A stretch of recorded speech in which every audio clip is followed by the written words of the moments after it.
Hey everybody, welcome back to the Anyway Whatever podcast. I'm your host, Mike Fisher, and today's guest is Curt Eichelberger. Curt was recommended to me by my friend Dave Woodard, who I've done artwork for his bands over the years. And when he told me that he had a friend who was involved in a really cool project called Skate Straight, I was immediately interested. And anybody who has ever been around the gigposters.com website back in the day will remember the name Curt Eichelberger, as he had some drama there with the entire message board full of poster artists over there. And it's kind of become a thing of legend in the rock poster world. And so when I saw that they were the same Curt Eichelberger, I was excited to sit and talk with him, as you'll hear that where he was at that place in his life versus where he is now and what he's giving back to his community. It's a tale of redemption. If you listen to this show, you know that I love a tale of redemption, and hearing that Curt had come from such a dark place into such a positive, having such a positive impact on his community is fantastic. That's the kind of stuff I want on this show as often as I can get it. So if you are a gigposters.com person from back in the day, listen to what Curt has to say about how that affected him and his life from his side of it and where he's at now, because I think you'll be surprised at what a great dude he is and how he's really put everything behind him and really, done something great with his life now. And great episode. One of those names that people are going to see, a lot of the fans of the show are going to see, and they're going to be like, oh, wow. How did we get Curt Eichelberger on this show? I just wanted to drop a quick note in here that there is no real opening on this episode. Me and Curt were talking, and we were already into some interesting stuff. So rather than stop him and do the whole intro of, hey everybody, welcome back, and all that stuff, I just started rolling. And so you're gonna jump into the episode while we're talking. Don't don't think that's weird. It just happened that way, and for the betterment of the episode, I decided to just let everything roll. As always, if you are watching on YouTube, make sure to hit subscribe and click the bell to get updates on episodes. And, like, share, comment. I suspect this one may get some comments. If you are listening to this podcast, you can hit subscribe wherever it is you get your podcast content, and, give us a review. That stuff is super helpful. And one of the things that's been great about this is that the more the show has gotten out, the more guests that have come to me rather than the other way around. And I want to keep that going as much as I can, because I've just gotten to learn about so many amazing people in this current season of people that I didn't know before. So share these episodes. It's super helpful. And we have merch. If you listen, you've been hearing me talk about the merch.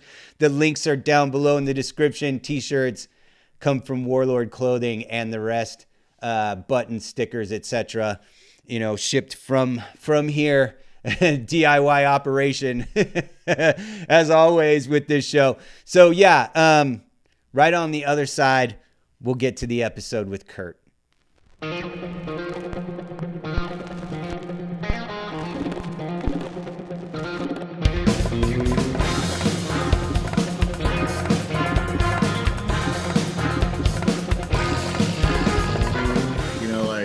Like, I was just in such a shit place in life then, and I didn't really even start to get happy until I got remarried, and then my life started to somewhat come back to a normalcy.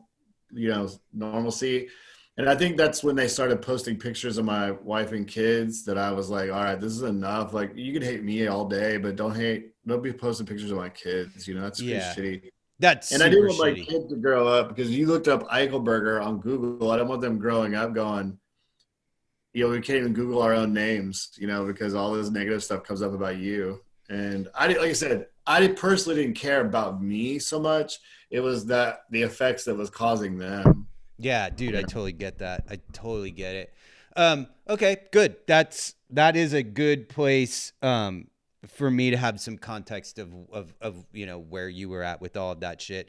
And you know, I have, you know, it's just we'll get into it, but it you are when you mention things like, you know, putting your wife and kids pictures up, or like the Google thing, like, yeah, that's, you know, I can totally understand where it goes from being like funny Yeah. to being fucking lame, like super fucking fast in Well, that scenario. nowadays with cancel culture, it's even worse. All Oh, one of dude, those totally. ladies, or they call Karens or whatever, if they post that video, within minutes they have their home address, work address, and they've already been fired from their job. I mean, I get it, they're idiots and they suck, but man, they destroy people's lives. And that's Dude, in me totally. working. I work at a crisis unit where I deal with people that have mental illness and or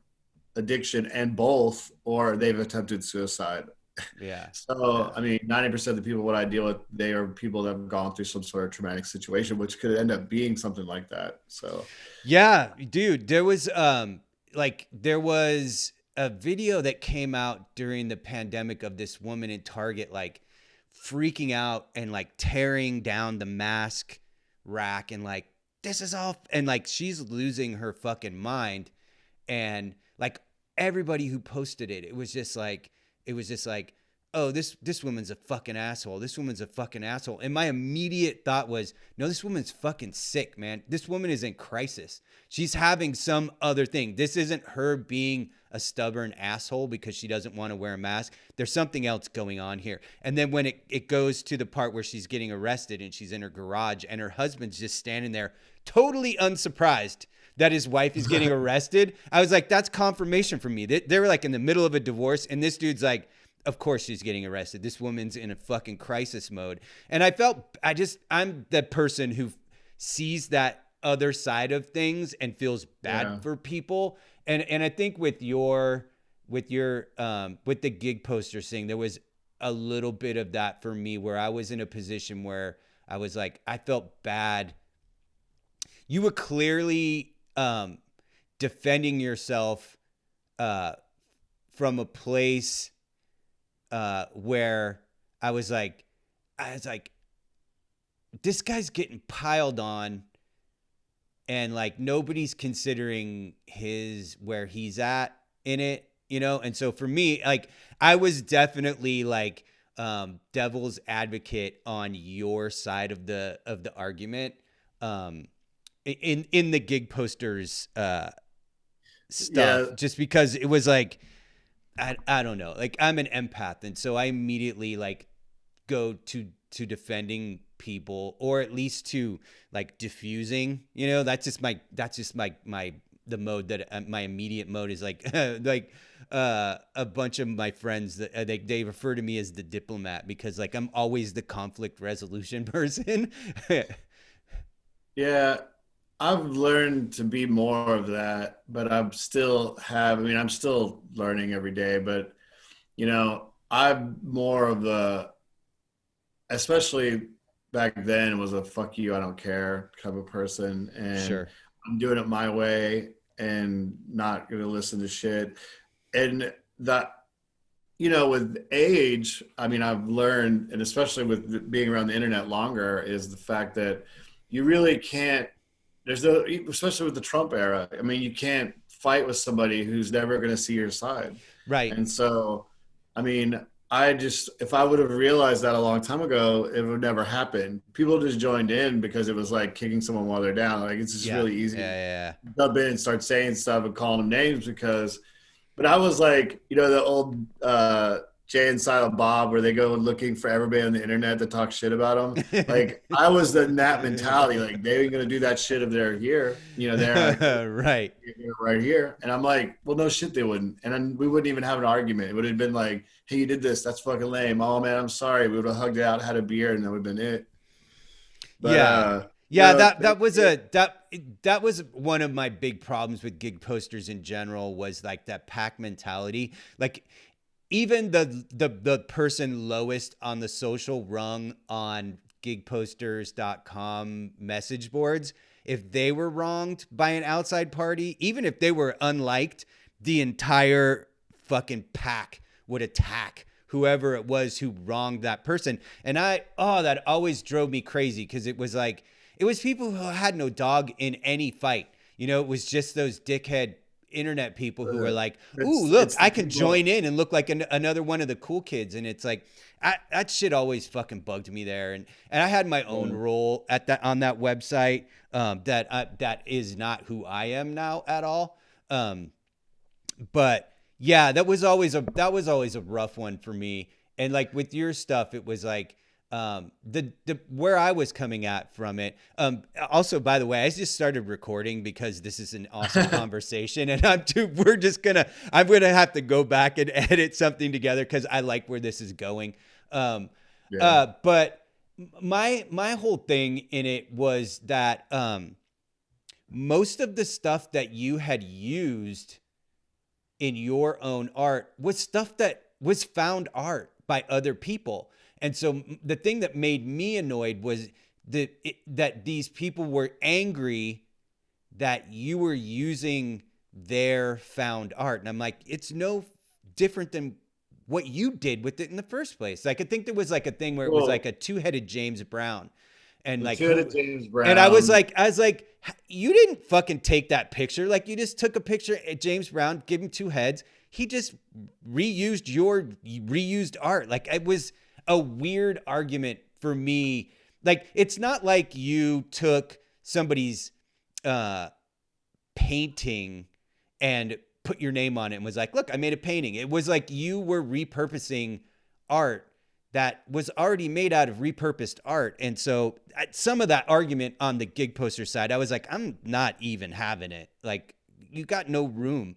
Some people, I feel like maybe, but I mean, in all honesty, for me, it was more of a,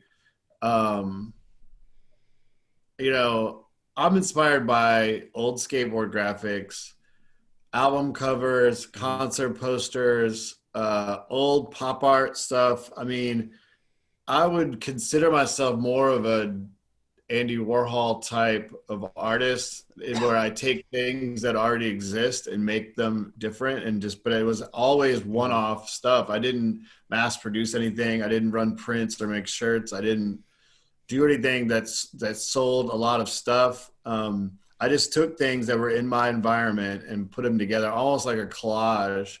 And then I would repaint them as a painting and sell it. You know, and to me, it was like honoring the person who originally did it. You know, I started to get, after that, I started to get more creative with how I would use things. If I took something, I would add stuff to it, or one of them is like a drawing that someone did of a hot rod car. I took that car and I added Dalmatians, and the Dalmatians had wings, and then there was like tiki heads behind it. I would make it almost, my paintings look like it was a concert poster, but not a poster for anything. It was just art. So you could hang it on your wall. And the other thing that no one ever really understood is that I painted them backwards. So like I painted them on clear glass. So I painted a reverse with stencil. I used a paint mask, which is like what they would use to paint designs on the cars.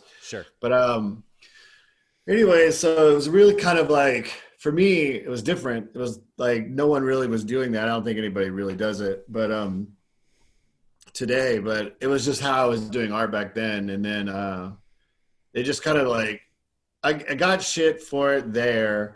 And then later, which is even more ironic, I did a mock version of Shepard Fairey's Obey thing. So this is something he stole from They Live and Andre the Giant, but I did it as if it was a zombie, and I did Obey Zombie, and I made shirts of it, and he sent me a cease and desist letter. And I was like, and I knew him, like he'd been to my house. His wife's from a town near Dallas, and I was like, what? Like, he's met my kids. Like, why am I getting a cease and desist? Like, how am I stealing something you already stole? Like, Yeah, which is kind of always one of my arguments in defense of what you were doing. What you mentioned, the reverse thing, that actually became like a meme on the gig posters board. yeah, because they were posting things backwards, but they didn't I Yeah. don't think anybody really understood what Well, it there was was. even shirts that came out that said "flip it horizontal," Yeah. and it's like all came from that stuff of yours. Like, I think at some point you said like, well, it's different because it's been flipped, and so that kind of became like an inside joke over there. Yeah, I mean that's fine. I Um, mean, the cool thing that came out of it, even in outside of the all the stuff that was going on with me in my personal life, was that it made me change and really really focus on doing something different from that. And then so I started working with metal and silk screening on metal, and then doing die cut metal stuff, and that's what I do now. And it just kind of made me go, all right, the world's not getting it, even though that's just one little internet site. I was just thinking the world's not right. seeing this. And if I'm going to continue doing this, I have to rethink everything I'm going to do. And which I ended up I love what I do now. I mean, I work in metals now, and people have asked me to do stuff, where it's on plexiglass or glass before. And I've done it, but it's very rare that I do it. It's just, my brain doesn't look that way anymore. I only focuses on what I'm working in now. It's hard to go back. Because like again, like I was saying, like a lot of my listeners are like gig posters people, and I've probably had like 5 guests on that were regulars on gigposters.com. So if I have Curt Eichelberger on, even if we're talking about your skate straight, there's no way my audience isn't going to be like, dude, you gotta at least brush upon. Yeah, totally. And I get it. And I thought about it, and I talked to my wife about it, and I was like, when I talk about my story, and I do a lot, especially where I work and when I speak to people, and Sure. I talk about the deepest, darkest, craziest stuff, and I've done it so much that it's almost like lunch conversation for me. So I was like, you know what? It is a part of my life. It's not something that I'm stoked about, but the reality is that it was there. It's not something that if someone brings it up and I'm like, oh shit, like they must remember the old Google search for my last name. But uh, I try not to get wrapped up in that stuff anymore. yeah. Like, I mean, fuck, it a was lot of 15 it, years ago, first of all. yeah. I mean, and the thing is that a lot of it is, it's just, I wouldn't be, like I said, I wouldn't be doing what I'm doing right now if it wasn't for any of that stuff. And the irony of the whole thing, I do artwork for bands now, and I've done stuff here and there before, but now like that's 90% of what I do. And I've always thought in the back of my head, man, if any of those dudes ever found out, they'd be so pissed. How is he doing, stuff for Willie Nelson? How is he doing stuff for Slayer now? Like, uh, Right. I fell backwards into that job, and it was all by accident. It's all because of somebody that I used to work with that ended up working with Live Nation. And then the guy who used to do the artwork for them, they got fired or something, and then they were looking for an artist that needed somebody dependable that was like could turn stuff over really quickly. Were you doing posters for events at Live Nation? What they are is at the venues here, Live Nation venues here, they print a artwork. Like they used to do hand painted art, but it was getting too they couldn't get the artwork in time for these shows. There were so many shows that the guy that was hand painting them was kind of like not bringing them at all, or bringing them late, and the band didn't sign them. So the band signs them, and they either go to Live Nation headquarters or the venue itself, and or the band gets them, or they do 1, 2, or 3, or they do all of them. So basically every Live Nation venue in the Dallas area, I do these custom pieces of art that are geared towards like the to memorialize the night that this happened. This was the date. This is the show. These are the artists. I mean, it's cool. I get to be a little creative, but I have a lot of strict guidelines I have to follow. Like it has to have a picture of the band, all current members, which is hard because I have to research that. Sure. And date, year, venue name, current logo, because all the venues change names every year. So like if Right. it's, if it's Verizon one year, it's going to be, something else next year. So it's pretty cool. I get to be creative. I get to work in the music industry. It's led to a lot of side gigs. Like I did posters for Alice Cooper, like for his tour, and Oh, nice. because they liked what I did for his show. And then I did personal projects for Slayer, like for their houses, and then just a That's bunch of rad. weird little gigs like that. And it's awesome. I mean, I love music. It's where I grew up. Like I was never, I was in a band as a singer, but I never was a musician. So Yeah, this is, I same. still get to, I get to be in the industry somehow. And I love it. I love sitting down and talking to all the old dudes who've been in the business for 30 or 40 years and telling them the stories about backstage antics and stuff. It's been a real good experience. I made really, really good friends in that industry too that work for Live Nation. So I Yeah. really appreciate, because like when I went to rehab, I was like scared I was going to lose all of it because they were going to find out I'm gone. And then I just did something crazy and I told them I'm going to rehab. And they were like super cool with it. One person even goes, I've been to rehab before, so totally get it. And I was like, shit, it held me accountable for what I was doing, but also they showed a lot of support towards me. So that was really cool for the venue and a lot of the GMs and stuff. I consider them friends. That's awesome, man. I love hearing shit like that. Like I just in general, just like it sounds like like you're in a pretty good place in your life, like after, kind of going through rehab and shit. And it sounds like done some good shit with yourself. Even after like that whole gig posters nonsense, it sounds like you found a pretty rad path for your art. Yeah, I mean, I'm very lucky. I mean, not very many people could say they lived on their, artistic ability, and I don't even think of myself as a great artist. I mean, if anything, I think I have a better work ethic than art capability. So for me, it was just being able to push out as much art as possible with all the requirements and I mean, try to be a yes man to the corporate companies. Like I can do it, even if I know I'm like, how am I going to do that? So Yeah, that's I'm, been a I'm exactly the same way. Like I'm okay. Like I'm an okay illustrator and I'm an okay painter. Like there's things that I think I'm probably pretty good at, but in general, like I just don't want to go back to work for somebody. Like I've been freelancing now for like 10 years.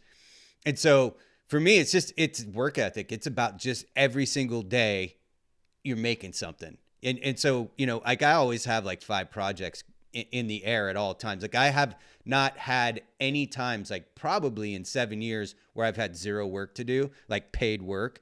And it comes down to that. It comes down to, there's no such thing as like, artist block. Like that's nonsense. There's just the work. There's only the work. And I think I kind of became a generalist rather than being like, I want people to know what my name is. You know what I mean? Like I cared less that somebody would look at a piece of art and go, oh, Mike Fisher did that. Like that happens a little bit, but more importantly, like I want you to be able to come to me because you need a shirt for a metal band, a shirt for a country band. You need a skateboard design for a kid who does kickflips, or a skateboard design for a kid who does inverts and bowls, because those are two very different things. And like just want to be able to solve whatever design, art, illustration problem that anybody has. And so I totally get where you're coming from with that, because that for me, I don't want to go back to work for somebody else. I don't think I yeah. could at this point. I do that with the design work I do now, especially in Live Nation, because I work with everybody from like new school rappers to old school. Like I've done 6 or 8 posters for Willie Nelson, and I mean, I consider myself lucky to even be able to do something for somebody like that. But so I try to like switch my style like completely. So if you look at it, you wouldn't know if I did both of those. Like you wouldn't know if I did something Yeah. for Yeah. a hip hop artist or if this was a metal band.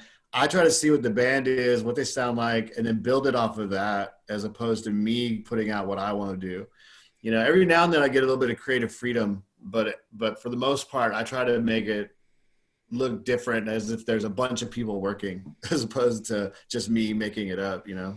Yeah, dude, totally. I also, it's the same thing. Like I'll do stuff for Waylon Jennings. Like I've done a bunch of shirts for Waylon Jennings, and I do not like country music, and but did you know, they keep coming back because I can make things look how they want them to look, and you know, but at the same time, like if Exhumed comes calling, I can do a death metal T-shirt for Exhumed. You know what I mean? And it's like, Yeah. I think for me, that's what's like that has kept every single day as a professional artist over the last decade fresh for me. You know, it's just like, I don't know what I'm going to be doing. Am I doing a T-shirt for the Chicago Music Exchange? Am I custom airbrushing an ice hockey goalie mask? Am I designing a skateboard? Do I have a painting commission? Like, you know, all these different things that I do. And so, dude, we're in the same exact space there. That's totally awesome. Since we just kind of ended up rolling tape on this and started talking, you know, tell people a little bit about your Skate Straight group that you have going. Well, I try to start from the beginning because it evolved from what happened to me.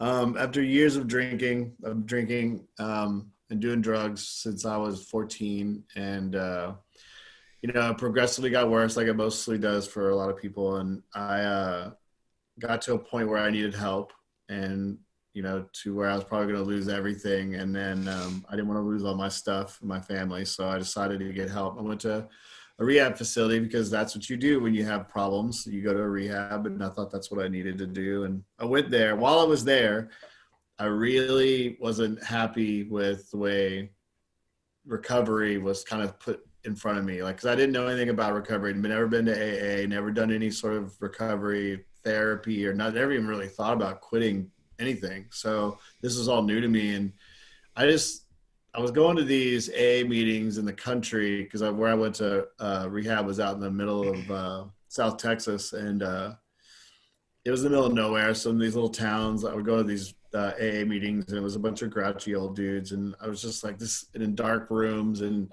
it just seemed like very lame.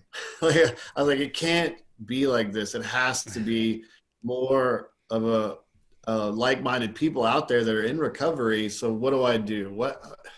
You know, I have access to some things because I know some people, and I was thinking to myself, what if there was like a skateboard? I mean, because, you know, living here in Dallas, we lost Jeff Phillips to suicide. We had lost other pro skaters to various things. It's either been drug, alcohol, or depression related.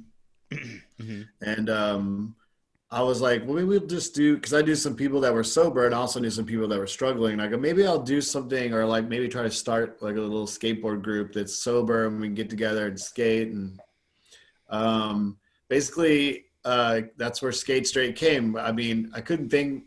First of all, recovery names and logos are pretty like, the first thought, sober skate. We're gonna have a sober skate. I'm like, it just doesn't sound cool. It sounds lame. Like, if I saw that and I was in my drinking days, I'd be like, that's a bunch of wackadoodle people. It's like, I'm not going anywhere near those dudes. Yeah, and Skate Straight to me, even I kind of thought of like, well, it kind of sounds like straight edge, and straight edge is, you know, I know what straight edge is. I was around when I was younger and got into like when Youth of Today came out, Minor Threat, and that's where I come from. Is like the original like straight edge, like 7 seconds, Minor Threat, yeah, SSD, like and that's so. Even like I'm like a beer only person as an adult, but up until I was like, you know, in my late teens, like I never did anything, and that was like. Even now it's funny because like I think I've smoked pot like 5 times in my life, and you know, I mean, maybe done a couple other things once or twice. I've never drank hard alcohol. I enjoy beer, you know, cheap American beer, and so I even now, like even like at 50 years old, there's some straight edge stuff that like creeps in, you know, like it's like I won't even take aspirin. You know, like if I'm sore, I'm like I don't need drugs. I don't need those pills. You know, it's like Yeah. stupid shit. You know, so I get it from the branding standpoint, and I think I don't mean to interrupt too much. I'm gonna let you get back to it, but while you were talking, what you explained was, and it's a thing that I would have been in the same position as you is, if you're trying to keep me sober, I need something to fucking look forward to. You know, and if it's a room full of grouchy old guys in South Texas drinking coffee and complaining about their lives, I'm not looking forward to that. And it's going to be a hard sell to get me to do that in order to stay on the right path. So if you give me something like a group of guys to go skate with on Saturday, now I have something to look forward to. Now I have a reason to stay sober. And that was my idea when I first started thinking about it. I thought about two things. I wanted, because the skateboard industry, not industry, but skateboarding in general, when you start, it's pretty much a party scene. And so, you know, a lot of people, that's just what you do. You start skateboarding, and then, you know, in my days, it was skateboarding and then go drink beer and do whatever afterwards. Sure. Nowadays, it's just wake and go skate and drink. And it's gotten a lot of people into a lot of situations, the people that are in their 20s right now that are having issue. And because I've been around the skate parks, I've seen them, and I know, and I've heard some things. And so I was like, well, maybe this will show younger kids, like, there's another way. Like, this is something that's different. And while I was in rehab, another pro skater in Dallas thought he had the flu, went to the doctor, and it wasn't the flu. His liver gave out, and he passed away 4 days later. No. And so I was like, okay, that's it. I'm doing something. And when I got out, I went and reached out to my friend Mike Crum, who's I used to be a pro skater, and me and Mike grew up together. We've known each other for years. And he has a private skate park here in Dallas, and he's trying to do that too, like something a little bit more positive. And I told him what my idea was. He said, I'm totally on board with that. Whatever you want to do, just here are the keys. Just do it, you know, and you have full access here. And so that's why I was started. And then I went and I got certified as a facilitator. In that time from getting out of rehab, I just studied all different kinds of recovery, not just AA. I did study AA too. Smart recovery is what I end up going with as a facilitator, because it's more based on cognitive changes of behaviors and habits. And I've related to that more, because it's not that I say I'm an atheist, but I'd like to think of myself as a optimistic person that thinks there's something out there, like optimistic agnostic is what I would think. That's the word I'm looking for. There's something out there, I think, hopefully, and I just don't know what it is, and I don't know if organized religion is what the actual answer is. But you know, I definitely believe in recovery is everybody's own journey. So when I got into this, I wanted it to be open to anybody who's in any program. If you're not in a program and you think about getting into a program, this might be where you dip your big toe into the recovery pool and see what it's like. Sure. And I wanted, because a lot of these kids are not going to go in there and be welcome. They're not going to feel welcome from it, because they're just not going to understand what's going on. If they would go to a skate park and see a dude like me heading a meeting, they might relate to it a little bit easier. And then they might end up going to some sort of program after that, or going to rehab. I mean, because I talk about all that stuff openly. So that's what we did. We started doing meetings, and from the very beginning, which I thought, like, nobody's coming. It'll be just me in a room by myself and just sitting there for 2 hours every Saturday. But the first meeting, there was 20 people there. The next meeting, there was more. And then there was more. And then we started, we did another meeting on a Tuesday night. And it just got to be really, people are bringing their kids. The kids would go out and skate. We'd have a recovery meeting. People are bringing food. There was it's a private skate park, so we have the whole park to ourselves during that time. So there's completely sober. Everybody's safe. More than skaters come. We have chefs. We have musicians, bartenders, people that work in the industry that are in the arts district here in Deep Ellum in Dallas, and Mm-hmm. it just became like the alternative.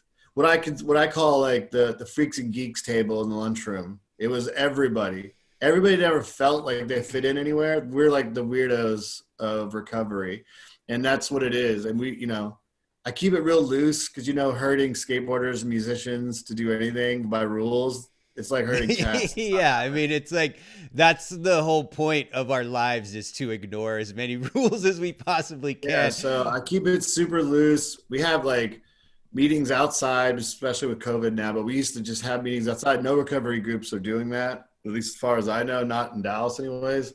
And we had them on top of the vert ramp in the bowl, like just anything to be different and always keep it moving and keep it, fresh. Um, but it's been really, really good. And it's helped a lot of people. I mean, I get emails from people that are like, I want to thank you. My son goes there and you've changed his life. Now, I personally didn't change anything. You have to want it. I mean, that's how it is. But, I offered an opportunity. That person that she was talking about came to our meeting and needed help, went there, loved it, then started going to AA. Then he did both meetings and now he's completely sober and been sober almost a year now. I mean, it just took that little nudge, and that's what Skate Straight offers somebody is a little different. I mean, for me, I wish there was more like that in different cities, like I wish people would take my idea and just go with it. Like just have your own chapter or in, different places. And Well, like I've AA, right? I mean, AA is just kind of a loose knit. There is a national organization, but most of the groups are just kind of run on their own, as far as I understand. In LA, when I lived in like the Echo Park Silver Lake area, I wound up with a group of friends that were part of the sober community in that area, and that's kind of like Deep Ellum, where it's like it's the artsy part of LA, where like a lot of musicians, a lot of artists, a lot of actors and stuff like that live in that area. Like more indie type stuff, not like Hollywood shit. But and so I like I understand a little bit about where you're coming from. I'm extremely fortunate that I've never had any issues with alcohol that were negatively impacting my life in a way that I felt like I needed to get sober or get help. And I've never had any problems with like just not drinking if I don't want to. For like, I don't suffer from that itch that I have a lot of friends who suffer from, and so I totally get it. Like I see it, I've seen it, and I've seen the people who need help, and I've seen the people who have gotten help, and I've seen the people who have been sober for 25 years.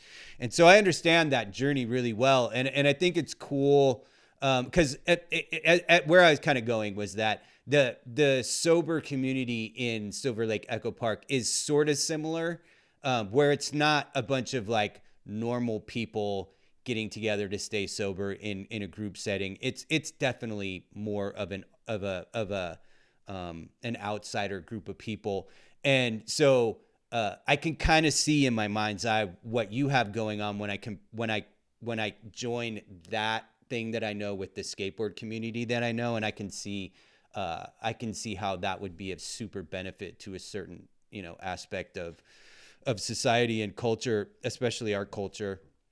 So I think that the fact that you came up with that as an idea, and the fact that you implemented it and that you're seeing it through, that's awesome, man. And like I said when we were first getting going, like anytime I can find somebody who's doing something positive, and I can share that with the world, if that's what this show does, even 1%, and even if one person in some place sees this and is like, I'm going to start a skate straight group, like it's more than I could have ever asked for this show. So I appreciate you sharing that whole thing. And then as to the beginning of the conversation and that whole gig posters thing, and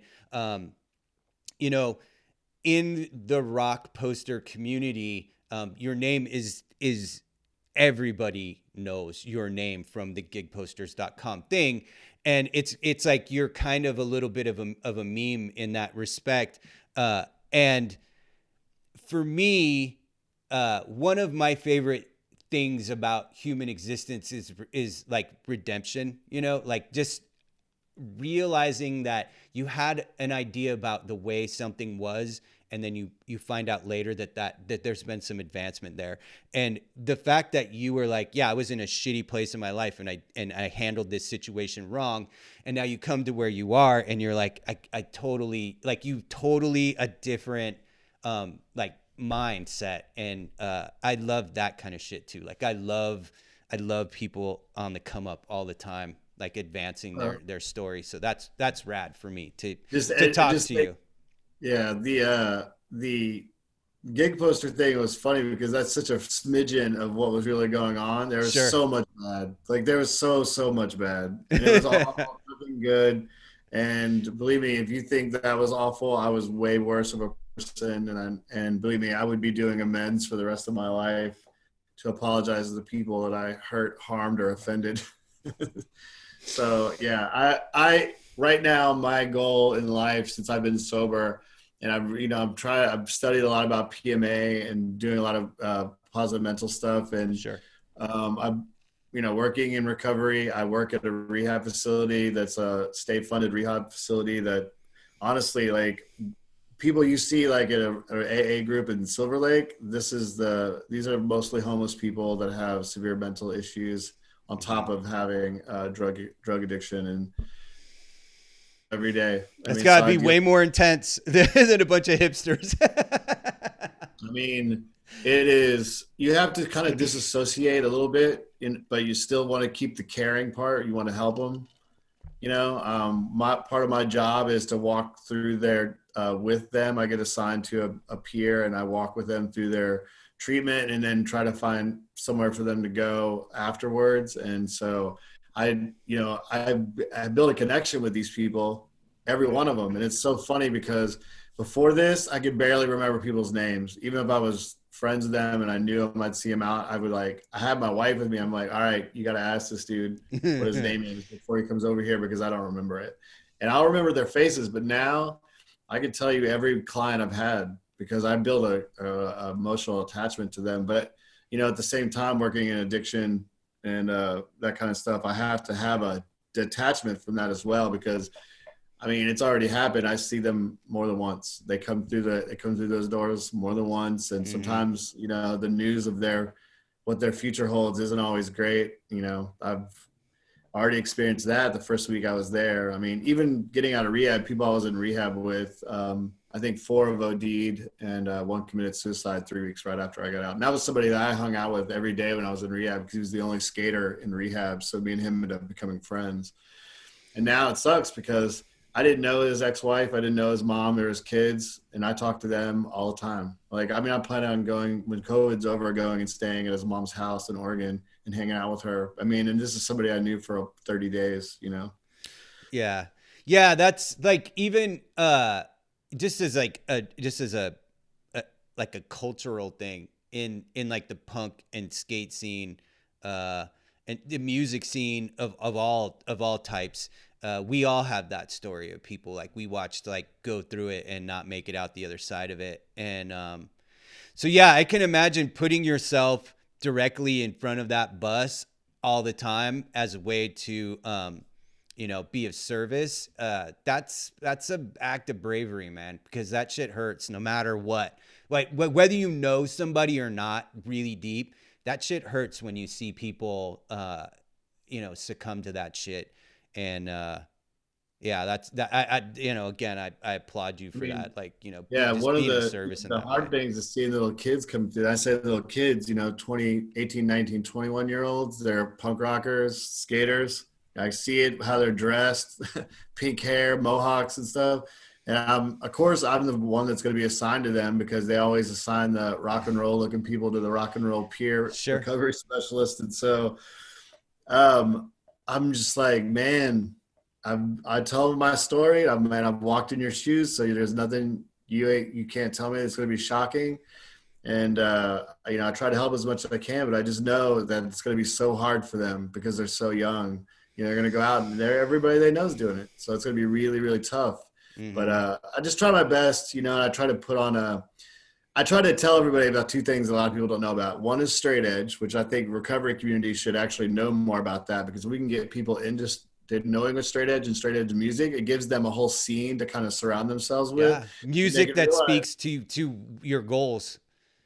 yeah, that and PMA. I mean, John Joseph from Chromags has a really good Mhm. book out, and I've preached that book probably daily. I quote that book to somebody in my at my facility, and then the other thing is alternatives to AA and NA. Because not everybody gets the higher power thing. So Yeah. I really try to like open everybody's mind, and that know that there's more paths than just one way for recovery. Yeah, I always that would be a complete stumbling block for somebody like me if you tried to make me go to AA. As soon as you get to there's a couple things that would be very difficult for me. The number one would be, the higher power thing, because I don't think there's anything higher than human beings personally. I'm not saying I'm right. That's just my personal feeling about it. And so you can't I don't think as a human being and what my understanding of the universe is, I don't know how I would get around that. And so, I watched a thing. I think it was Penn and Teller's Bullshit. They did a thing on AA, and they went down that route of like, where are the alternatives to the AA thing, for people who don't necessarily want to be, they don't want to be put in that box of having to go with just this one type of program, because no one thing works for anybody. Like, you know what I mean? Like there has to be other ways to reach different people. Not everybody's the same person, and not everybody's going to respond to the same type of treatment. And so, if I was in need, something like what you're doing, I would have to seek it out, if I was going to get help. Like, I don't think I would have any other real option for that. So, like, I can see in my own, like, how that would be a thing that would affect me if I was in that situation. Like, how the fuck do I get around this? Because otherwise I'm going to have to completely disassemble my entire understanding of the universe. And that's a whole another thing, trying to get sober and do that. I don't think I'm in that. When I left rehab, they told me on the paperwork that I didn't have coping skills to stay sober. And the only reason they based that statement on my paperwork was that I didn't believe in a higher power. Yeah. And it was because I went to a faith-based rehab facility. Now, well, you are in Texas, so it doesn't surprise me. But there is alternatives, but you're right. You do have to seek them out. So it was kind of like, my mentality of getting messed up was like, well, fuck it, I'm going to do what I want. And then my mentality of getting sober is, fuck it, I'm going to do what I want. And how I get sober is on how I get sober. I can walk into an AA room now and I get it. Like, I can understand, but the reality of what the 12 steps is, if you take the God stuff out, it's just be a better person. You screwed some stuff up, ask for apologies, and help other people. And I believe that if you mess people up and you did bad things, you should, try to fix it and try to get, your amends out there. And service work is definitely a plus. Like, I can tell you, it humbles you. You see people that are in a worse situation than you, and you're doing something and not asking anything in return for it. Now, I'm not talking about service work where you're washing coffee cups and making coffee at the AA building or wiping tables down. I'm talking actually getting out there and working and volunteering with other people. That's what I do. I didn't do that service work at the AA building. I actually went out and volunteered with people, and that's what kind of got me on this path, not just but other stuff. And I got Skate Straight involved with those. We work with a food rescue nonprofit called Harvest Project. And we basically get truckloads of food, unload the trucks, separate them into baskets, and hand them out. Like, those long lines you're seeing on the news for food pantry? Sure. It's the same thing, but it's all the businesses that used to sell food to restaurants that aren't buying the food right now. Right. So that, to me, is service work, getting out there and helping. If you break down all the higher power stuff and just get it out there, that's the basic simple. It's being a better human. That's all it says. I read Russell Brand's book, The Recovery, and Russell Brand's funny, so just reading it is hilarious. But the book really breaks it down to how a normal person like us could figure out what 12 steps mean. Honestly, everybody should do a 12-step on themselves, just skip out the higher power stuff and just do, like, basically an itemized list of all the negative shit you've done, tell somebody about it, and then go try to fix as much of it as you can. Yeah. It's like my name is Earl, but in real life. I was literally just thinking that. I was like, oh, that's my name is Earl. So, I mean, and then help other people and not expect anything in return. I mean, it's been the most gratifying thing in my life right now has been doing that. What's funny is my wife has been volunteering the whole time we've been married, and I always blew it off. I was a slug on the couch watching sci-fi, not paying attention to the world, and it was okay with it. And now, like, I'm out there every day. If I'm not working at the rehab facility, I'm working on Skate Straight. If I'm not working on Skate Straight, I'm doing stuff like this, trying to spread the word that there's an alternative community out there for people that don't get recovery that well. Mm-hmm. And there's a real need for it. There's a guy in San Diego named Brandon Turner that's doing a similar thing. He actually works at the rehab facility. He's a pro skater. And there's I'm familiar with the name. Does this group have a particular organization that is attached to? It's attached to a rehab facility, and I can't think of the name of it now. But me and him have talked. But since COVID's happened, I can't really meet up with anybody. He talked about coming here. I've talked to Brandon Novak. Brandon Novak is doing Novak's house. He does sober living facilities, but it's mostly on the East Coast. He wants to have some in the South, and we've talked about, coming down and hanging out with us. And there's a guy in LA that reached out to me that does an AA group at a skate park there. And he's talked about driving down. I mean, once COVID's over, I think there's a lot of this, we're going to all start linking up and something bigger is going to happen. What that is, I don't know, but I'm really looking forward to doing something like that, working with other people, because I think that's awesome. There's how many skate parks there are in the United States right now. Awesome. Every one of those places is a public park. It's open. It's fresh air. There's already people there. There's no reason why anybody can't have a recovery skate or even just a sober skate. Like, we were doing what we called field trip meetings where we would just meet at different parks around the Dallas area. And it was fun because then we would meet other people. They're like, what are you guys? Because we all have branded stuff on, and we tell them, and then all of a sudden that dude would show up at a meeting. It was so it's been really good spreading the word. And I can only do so much. I'm one dude, but I think with a network of people jump on board, this could actually be something that's bigger. And I wanted to be like Rough Riders, the motorcycle group, but just for skateboarding and sober skating, and being able to make a positive mark in skateboarding. I mean, I think there's so many. The only way to continue being a pro skater and have longevity in that career is to live an athletic, sober lifestyle. Yeah. And the way they're doing it now, there isn't a lot of longevity. I mean, you see a pro skater now, he's over at 22, 23. Yeah. Well, some of that is the level of stuff that kids do now. It's like, I watch King of the Road on Vice or whatever, and I watch some of the stuff that the current batch of pros do, and it's like, man, you can't, your body is not built, your knees are not built to sustain that level of compression. Your spine is not meant to fall in that way. Like the level of stuff that kids do now, and it's like, you watch bowl skating, and these guys are doing shit way gnarlier than the 80s guys. Like, you saw McGill do a 540 McTwist, and he's all the way upside down. He's full pads. These kids are doing stuff gnarlier than that. No helmet, no pads at all. And I'm like, that, to me, that's insane. Like, the amount how big kids go without any protection, like that's crazy. It's crazy. Too. And, the thing is that they're a lot of times partying all night, stoned off their gills, doing all this stuff. Waking up, picking themselves up right out of the van and rolling out and chucking themselves down a flight of stairs and doing it over and over and over again. And they're not stretching. They're not doing anything. So the people that are the people that are doing sobriety now, if you Google sober skateboarders, there's a whole clique of guys that are coming up now. They're treating their body like athletes. They're working out, doing yoga, doing resistance bands, doing all kinds of different things.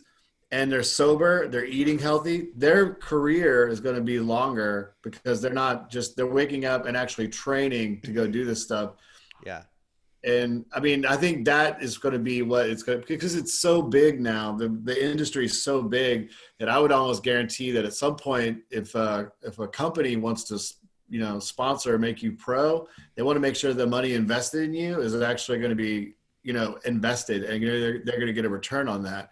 Yeah. And jumping off, 11 flights of stairs or off half a story of a building or something, and blowing your knee out and not being able to skate for 2 years is not going to be something they're interested in doing, or going to rehab multiple times, or prison. I mean, how many pro skaters we know? I mean, Andy Roy has been in all kinds of trouble because of that. I bet if he had to do it over, I mean, he's sober now, but I mean, if he had to do it over, he would probably have changed a few things. I skated with Andy Roy a long time ago, Same. and that guy is intense. He's gnarly. That guy's the gnarliest dude. Yeah, I skated with Andy before too, and he's an intense individual. Super sweet guy. Even when he was like in his crazy mode, he was still a super nice, funny guy. But his middle name is Danger. Like if that cliche exists, it should be pointing right at him. Yeah. I mean, he's a good example of like, this is what it happens. There's a lot of people out there. I mean, even the pros that I grew up with around here, and the people, I know that if they would have done things differently, they could have been in the business a little bit longer, For sure. Absolutely. Yeah. Skateboarding it's just dangerous on any level. It's dangerous once you get to a certain level. I mean, it's dangerous for my level, because I've pretty much forgotten everything, and now I have fear. Like I didn't have fear before, so I have fear. So there's a lot of like axle stalls and 50/50s and a lot more talking going on than skateboarding. Yeah, from the time I got my first real skateboard when I was 10 years old, and I was on a skateboard every single day until I was probably 20 and had my first kid. And then I skated less. And then once I started my career, I was in video games for a long time as an artist. And once I got into games and I couldn't be hurt all the time because I had to support 3 kids, I stopped skating on the regular for I didn't skate at all, probably for like 5 years. And then I started working with the guy, shout out Jim Callens, who's going to be on this next batch of people.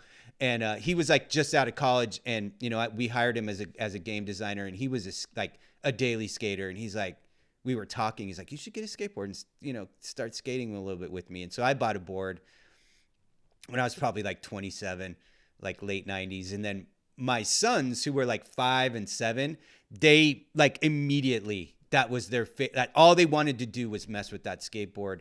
And so then I got them skateboards, and then that was what me and my sons did every weekend from the time they were probably 5 and 7 until they were 16, and could drive around and get to skate parks by themselves. Like we had a half pipe in the backyard, skated almost every day. And so I got back into skating like way, way deeper than I had ever been in my life, even before that. And then I started getting hurt again, broke ribs and broken fingers and broken wrists. Like I think at one point, there was like a cast on my wrist for, probably 9 months out of an entire year, because I just kept hurting myself. And then so once they could skate on their own, I went back to playing ice hockey. And I just recently retired from ice hockey, and at 50, it was 42 years was enough. And so now I bought myself a new setup, and I'm like, I think I'm going to go start skating. And my wife's like, dude, you're 50. What are you doing? And I was like, well, I'll just take it easy. Like, I just want to carve bowls, and like, I just want to carve bowls. That's all I want to do. I don't need to be in the air. I don't need to fly anymore. I am okay with not flying anymore. It's funny. I always say I'm always a skater. I just don't always skate. Of course. I mean, hey, look, all of us, anybody who's spent any significant part of their life on a skateboard is a skater for life, as far as I'm concerned. And so I agree with you there completely. Yeah. Once it's in your blood, like it's one thing if like you skate for a couple years with your friends in high school because everybody's skating. It's another thing if you go skate by yourself after there's nobody else around skating. You're a skater for life, as far as I'm concerned. I don't care if have been off a board for 20 years, still a skater. It's funny because I get to the park a lot by myself and I'll open it up and I'm like, I just end up cruising around and I forget like, oh shit, I got stuff to do. Like start setting things up and I'll just end up cruising around. But yeah, I don't need to do any tricks. I don't have to prove myself to nobody. I put enough time. I've been skating since '86. Like I've done everything I possibly could to my body and I don't want to do that anymore. And it's funny because with doing Skate Straight, I think people assume that I'm really good. I'm going to go out there and rip stuff up. And to be honest, most of the time I end up talking to people, especially if they're newcomers. I end up talking to them, making them feel comfortable. Sure. And so like I had somebody come up there that was going to do a little story about the park and Skate Straight and stuff. And they're like, get on the board, do some tricks. I'm like, nah. And they're like, you're not going to skate? I'm like, I don't feel like it today. And they're like, well, can we get some pictures of you like dropping in or something? I'm like, all right, I'll drop in. I just dropped in and that was it. They're like, that's it. I go, yeah, I don't have to skate.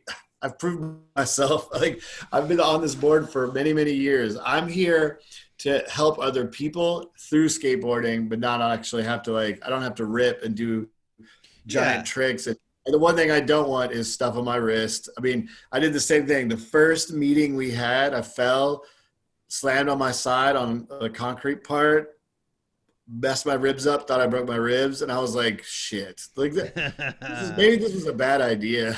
And then I fell again at a different meeting and broke my hand and my arm, and I was like, okay, I gotta chill, man. Like I could end up getting really hurt. I'm 48, so I mean and I don't have what I used to have. I think I do in my head, but my body says differently when I fall. Dude, that was my problem with I'm an ice hockey goalie. I've been an ice hockey goalie since I was 7 years old.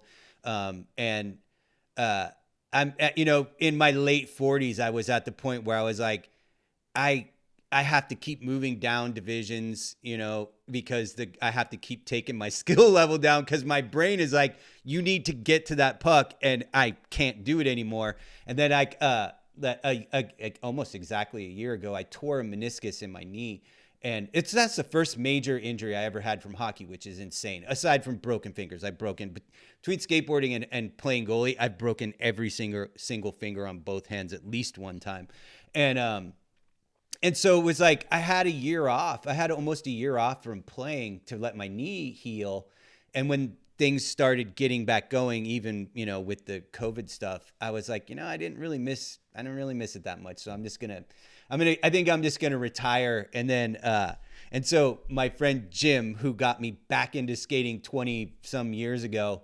found out about this podcast. He's one of those people who has zero online presence. He decided he just didn't want to have anything to do with social media. And so he has no accounts. So there's no way for me to talk to him other than by email. So we stay out of contact a little bit. And his wife told him like, oh, Fisher has this podcast. You got to check it out. So I got an email from him and he's like, I saw pictures on your Instagram and you have a brand new setup and I want to be in your podcast and we're going to go skate. And I told my wife and she's like, oh no. And so if I go out and skate and get hurt, I'm going to probably end up divorced.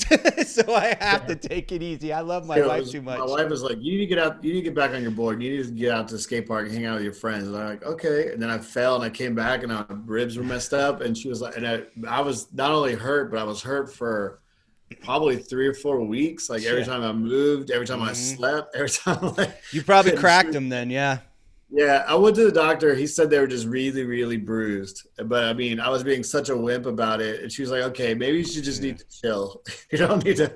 And I called her the day I fell and messed up my hand. And she was like, what's wrong with you? I go, I think I'm hurt. She goes, do you need to go to the hospital? I go, I don't know. Tell me when I get there. She's like, why did you just tell us? Because you know how it is when you fall now. And I'm like, no, I'm good. And jump up. And then I got in my truck and I was leaving and I was like, oh shit, I think I may be really hurt. Dude, totally. Yeah. As a skateboarder, you learn the difference between this hurts and I am hurt. You learn there's a subtle difference there.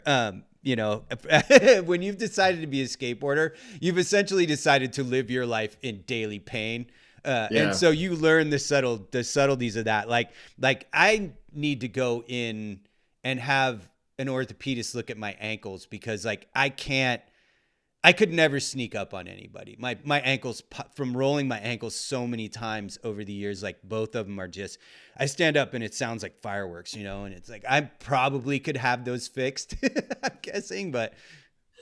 Yeah, well, we do, at Skate Straight now, we do yoga. And so we have a girl that is from San Diego. It's called Rise and Recover Yoga. It's the first hour of Skate Straight is actually yoga, and then just hanging out if you don't feel like doing yoga. But it's geared towards people in recovery. But some of the older skaters that are like, one of them's 56, he skates vert, and he started doing the yoga because he's had a hip replacement, ankle, knee, elbow.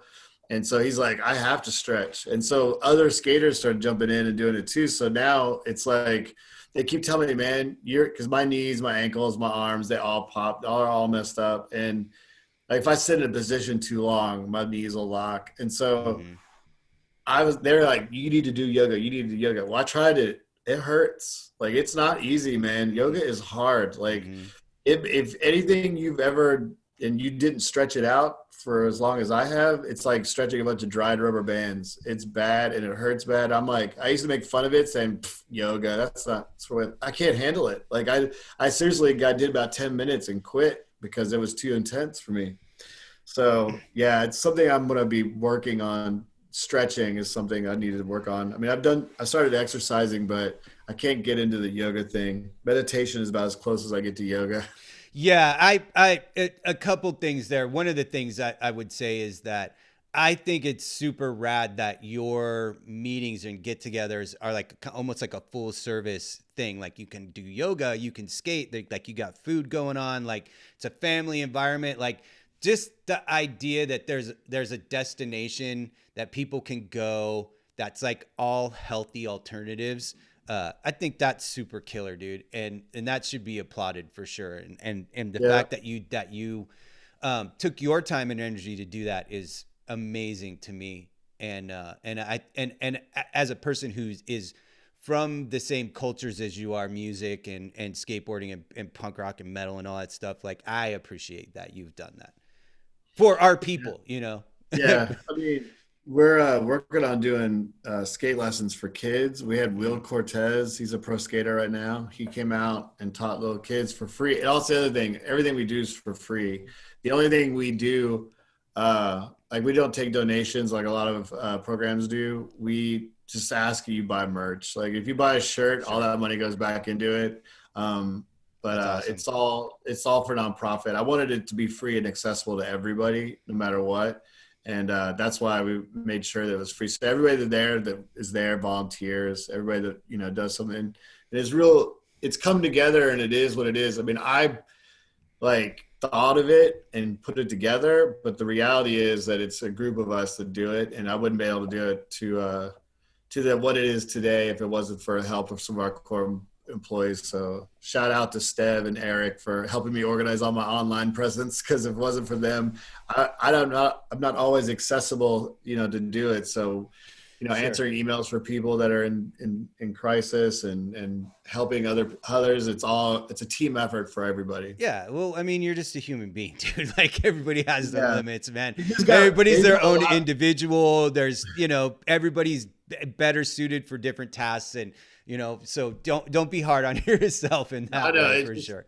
Really, honestly, when I had started this, I thought there'd be no interest, and it just grew so fast that I couldn't keep up with it all myself. And then, you know, luckily with COVID, and unluckily, I didn't have any work because the concert industry closed down. But the positive was I could focus on it a lot more. And then I think me promoting and getting the word out kind of worked too well, because it started to get bigger and bigger and bigger. And like I said, I'd love for it to take off and other people do it. So I'm hoping doing these podcasts and stuff will really push that out there for other people. Yeah, I just don't think there's any way it won't grow outside of just your community once it starts getting out. Because there's too many of us in our little world that can benefit from it. And like we were saying before, like, you know, we're outsiders, generally speaking, people who do the things that we do, who listen to the music we listen to, and who,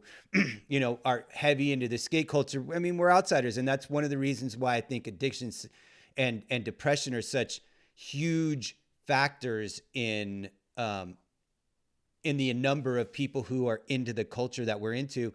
Is the culture doesn't create addicts and mental health issues. People find their way to these outsider ideas because they don't fit in anywhere, because they suffer from some of these things. It's, you know, society thinks it's the other way around. Society thinks if you listen to punk rock, it makes you a bad person, or it makes you an aggressive person, or it makes you use drugs, or there's all these negative connotations to metal, to punk rock, to skateboarding, that those things lead you down the wrong path. And I think it's kind of, not that, I don't know, I don't think I phrased that right, but I think it's the other way around, where people who are prone to self-destructive behaviors may find themselves in these little worlds that we go around in. And not everybody, obviously not everybody has those problems, but you know, it's like sometimes the wolf wears wolf's clothing, rather than the other way around. You know what I mean? If that makes any sense. Definitely. I mean, and why I always compare it to the lunch table in high school is because there was always that one table where everybody didn't fit in, or they were ridiculed by others, or they weren't like other people. And in that table had the nerds, the skaters, the punk rockers, the goth kids, the heavy metal kids, the outsiders. I mean, I hung out at one of those tables. A buddy of mine was a preppy kid, but he didn't like the preppy guys because he liked metal and he liked skateboarding, but he still wore pink polos and hung out with us. He just didn't care. And if anything could be more anarchy in punk rock, is that. Like, he didn't totally care about what we thought. He definitely didn't care what his friends thought. And so that being said, like, what it was is, you know, we all had issues, whether it be our own personal issues or issues at home, or, you know, something we related to in the music that drew us all together. And a lot of it was, you know, not having a lot of guidance at home. I mean, I was going to punk rock shows when I was in 8th grade. I mean, imagine letting your kid in 8th grade go to a show by himself. Hell no. I barely let my kids play in the front yard until they were in their It's a different time, though, for sure. Like, I mean, and so, well, you know, we were there. Danger was there. Drugs were there. I saw it at a very young age. I didn't start partaking in it until later, but it was definitely around me.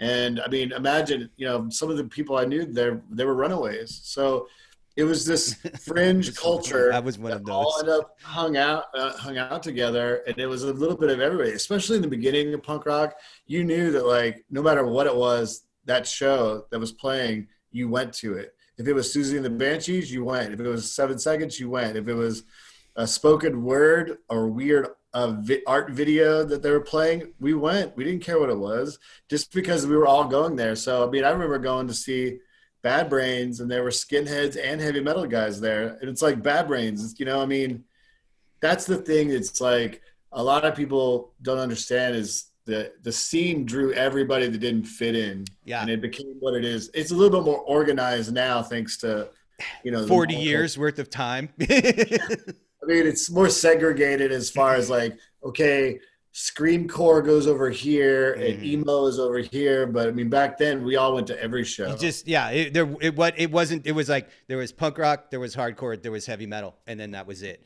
And then we got thrash metal, and then we got, you know, the crossover stuff, and then it just shattered into 1,000 different mini genres. And like, you know, I remember being like 15 years old, like 15-year-old kid, like living on the street, like sleeping in Golden Gate Park at 15 years old. Like, that's the most unsafe situation. I can't even believe that I did it now that I'm the age that I'm at. I'm like, what the fuck were you thinking, dude? And, you know, my kids, my middle son was like, he got into punk rock pretty heavy, and it was cool that I could just like take him to shows, you know, like I could take him to shows, and I'd just like let him do his thing, and I'd just stand in the back, old dad, not bother him, let him do his thing, and then I would enjoy the bands myself. And so that was a major shift in the culture. You know, there was not a lot of dads taking their sons to punk rock shows in the 80s. Yeah, I went to. I took one of one of my sons got into Descendants, and we went and saw Descendants a couple times together. But my other two, even though I introduced them to all the same music, they all went different directions. Of And course. my daughter got into like really bad hip hop and electro music, not like dance music, but just weird, obscure, artsy stuff. And of course, she's the artist too. And then the youngest, he got into really like more pop, hip hop. I don't know, Travis Scott and that kind of stuff. Mm-hmm. And he liked Run the Jewels, so I actually got to go see love Run the Jewels with him, and that was a really good show. So I mean, I've got to like, since I love everything, I got to see. And I went to Willie Nelson with my daughter. She likes old country. She likes George Strait, which is super weird because we saw her. She's like, she looks like one of those big shirt, big pants. She dresses like she's in the 90s rave scene, but she's into like old country music. I have no idea. I mean, that's a perfect example of how we are old now. I don't get it. Well, that's the thing. I think I talked about this with another guest not that long ago where she's like a kind of pop singer who her episode's coming on. Her name's Madeline Rosine. And we were talking a little bit about the fact that artists in 2020, or even like for the last decade, they have the benefit of all of the things of 50 or 60 years of rock and roll and popular culture in America to draw from. Like she was saying, she's like really into like 50s rock and roll, like Buddy Holly and stuff like that. And she tries to incorporate that into her modern pop music. And it's like, you know, I don't want to be the person who's like, well, back in my day, but like there was nothing for hardcore punk kids to draw from other than the 70s punk scene. And everything we were trying to do was exactly the opposite of that. And so every generation, every decade, the artists and musicians, they get the decade before them to draw on. So being a kid in this day and age and being a creative person, like there's so much influence. Like you could be totally into 90s rave and hip hop culture and also be totally into outlaw country because those are things that existed before you that you can draw from. And some things, we just didn't, they didn't even exist at the time. Like, you know, like when we were going to punk rock shows in the early 80s or mid 80s, there was no death metal yet, you know? And it's like, and kids now get death metal and hardcore punk and screamo and hardcore and like, you know, it's like, and so you get these weird genre blends in every single type of art, whether it's visual art or musical art or anything. You get these genre blends that we just never saw. We never had a chance to see them, you know, the way that kids do now. And I just, as a creative person, I try to embrace as much as that stuff. I try not to be like, I don't like it because I don't understand it. And that's not how I would do it. You know, I always try to be like, you know, where's this person drawing their influences and, you know, and appreciating that something new is happening, you know, I guess. Yeah. I mean, when she listened to Lil Peep, and I was like, Lil Peep. I was making fun of his name because it was silly, but I listened to it and I'm like, oh, I get it. It's like emo rock mixed with like bad hip hop. And I say bad, it's just what I'm referring to as bad. I just don't really care for a lot of the auto-tune hip hop. No, I don't either. But I mean, I have a feeling that that's what it's evolving into different. There's another band called City Morgue that's like punk rock rap. And they one of the dudes sounds like DMX. And I'm like, this is really good. And it's like, and it's really hard. And I'm like, that's what's going to happen. Those are all kids. I mean, the guy, that Little Peep guy, he was 21, 22 when he passed away. But like that genre of those people of that age, and then City Morgue guys are both really young. That's what's going to happen. It's something totally brand new is going to happen. And I can't wait for it to happen because right now I feel like we're in a disco era of music. You know, it's like pop produced, you know, well-oiled machine music that the record companies know exactly they're going to make a ton of money off of. But yeah, I wish I always tell my kids this: you'll never understand what it was like to be at the beginning of something. You know, Right. with the beginning of Nowadays, punk rock. it would be tough because what Yeah, the hasn't been beginning of done already? skateboarding. I mean, you know, it had been going on, but it wasn't big until it was our generation that came up with that, and came up. And I say came up with it. I mean, like we grew up with it, and we didn't just we didn't make it that way. But you know, that being on the cusp of hip hop. I mean, Run DMC was the first concert I ever went to. I mean, that was like, and that was nothing. You know. Yeah. Regarding City Morgue, for a number of years I was art directing for a punk label out of Arizona called Slope Records. Shout out Tom from Slope Records, and he started kind of an imprint label where he was doing hip hop stuff, and he was doing he was connected with those City Morgue kids, and the reason they got connected was like we saw pictures of them and they were wearing like shit that I designed for Slope Records, and we were like, who are these kids? They're like doing this like punk rock rap. And so he started looking around. He ended up signing this kid named Jack Acid, who does what he terms as doom trap, and it's like it's very unique music. It's not necessarily my thing. I don't dislike it, but it's not something I would probably listen to on my own. But yeah, there's like this whole weird, like all those SoundCloud rappers are like they're genre blending in ways that wouldn't even make sense to most people. And then there's that band called Horror, they're like almost a perfect mix of hardcore punk and rap. Are you familiar with them? Uh-uh. Oh, dude, like they'll be doing like a rap song and it will just break into a Bad Brain song, like right in the middle of the hip hop track. And it's so good. They're really good. They are intense and exciting to watch in the same ways that like, 1982 Black Flag would have been. You should check them out because they're doing crazy shit. Those guys are rad. I hope that people get to see them. I hope that, I hope live shows come back, first of all. Yeah, but I hope that, there'll be a vaccine soon enough, and all this will be behind us, I think. Till the next one. Yeah. We all have to get vaccinated first. Yeah, well, no, just I have to get vaccinated, then I'll go wherever I want.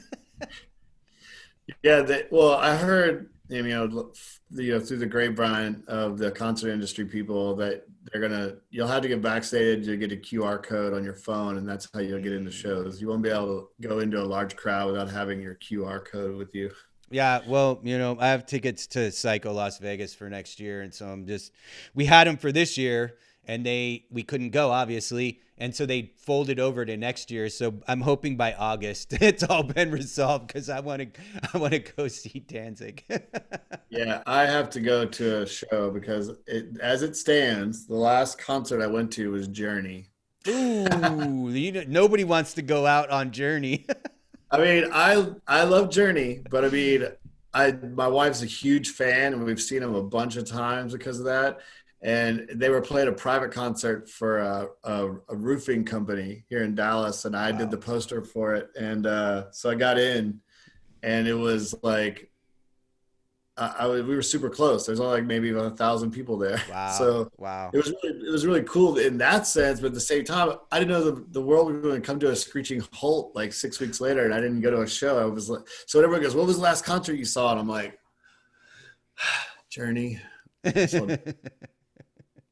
Yeah, luckily for me, the last one that I did was Punk Rock Bowling, and we didn't get out to a show like between May and when the pandemic started. So Punk Rock Bowling was the last thing. So I got to see a lot of people then. I got to see Rancid, I got to see Refused, I got to see Hives. So on top of the Damned, the Descendants, like all the good stuff. So at least it was a killer festival that I got to go to on the way out. And then hopefully the first thing I get to go to is another killer festival, and I can just refill the whole bank all at once.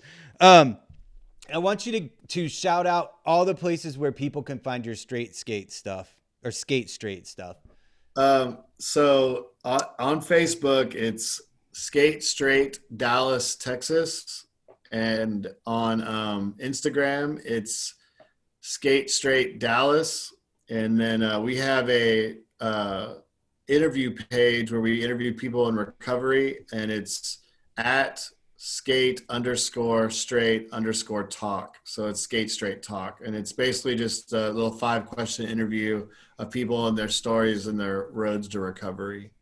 And skatestraight.com is where we have all of our merch. So if you feel like, if you can't make it to Dallas because everybody's going to be homebound because of COVID, you want to support, I mean, that's where you can support. We have stickers, hats, hoodies, t-shirts, and that's just all that money goes to help keeping our in-person meetings on afloat, and then also to pay for some of the things like we have smart recovery fees we have to pay and that kind of stuff.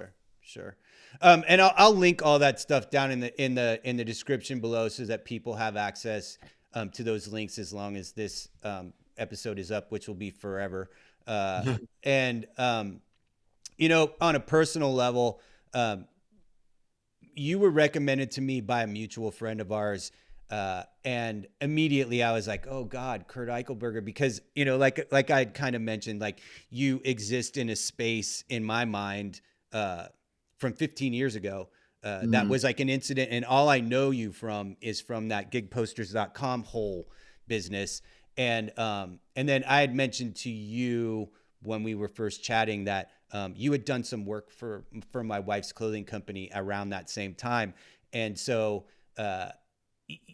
Curt Eichelberger's, that name is existed in my sphere for like 15 years. And I don't know you. I've never met you before today. And just sitting here and talking with you and reorganizing inside of my brain what the name Curt Eichelberger means. And, you know, one of the things that I say about this show a lot is that when I meet new people, I'm always excited that I end up with a new friend, and I hope that me and you are now, you know, that we're friends and that we'll be in contact over the course of the rest of our lives, because you know, I'm extremely happy that we were able to sit and talk. I think you're a really cool guy, and I think that you are doing something extremely positive for the world, and, you know, anything I can do to help you with that, Yeah, I'm willing to help. I appreciate the conversation.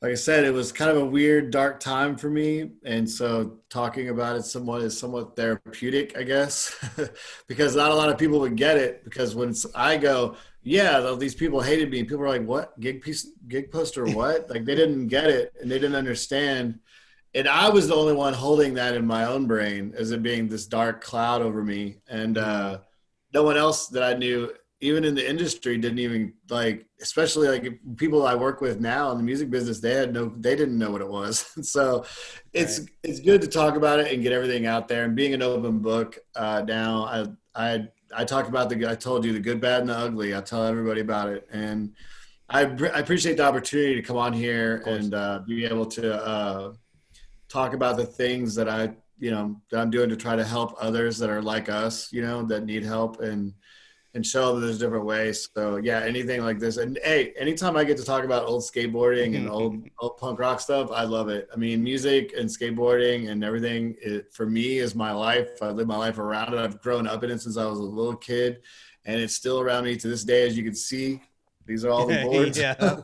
Like, my whole office is covered in them. And so yeah, I appreciate it, man. It's been great talking. Again, like I said, if you ever want to have anybody on just to shoot the shit about the 80s punk rock scene, I'd love to talk about it. Dude, for sure. Like, I would love to have you back. And in particular, like, anybody that you have that is attached to what you're doing, like you were saying, like Brandon Novak or the I can't remember who you said, who's down in San Diego. I'm happy to have them on to talk about what they're doing as well. So, you know, if we can spread the word, the more we can spread the word, the better. And Brandon Turner would definitely, he's been doing a lot of publicity for what he's doing. It's real similar to what we're doing. And he's like, he was in prison. He, you know, went through some addiction issues and came out the other side. And that dude skates, and he's our age, and you wouldn't know the difference if he was 10, 15, 20, or 30. He rips. He's just as good as he was when he stopped. I don't know how he does. He's a part machine or something. But yeah, he'd definitely be interested. I'll tell him about it. He's been real supportive of Skate Straight here in Dallas too. So Right. anything we can do to all push everybody up, it's all beneficial for us, you know. Yeah, man. I'm all about elevating anybody and everybody you can as much as you can. I'm super As about long it. as it's positive, man. As Yeah, long as for it's sure. positive. For sure. All right, man. I'm gonna let you go, and we'll talk again soon, man. Thanks for coming on. I appreciate it. All right, thank you, man.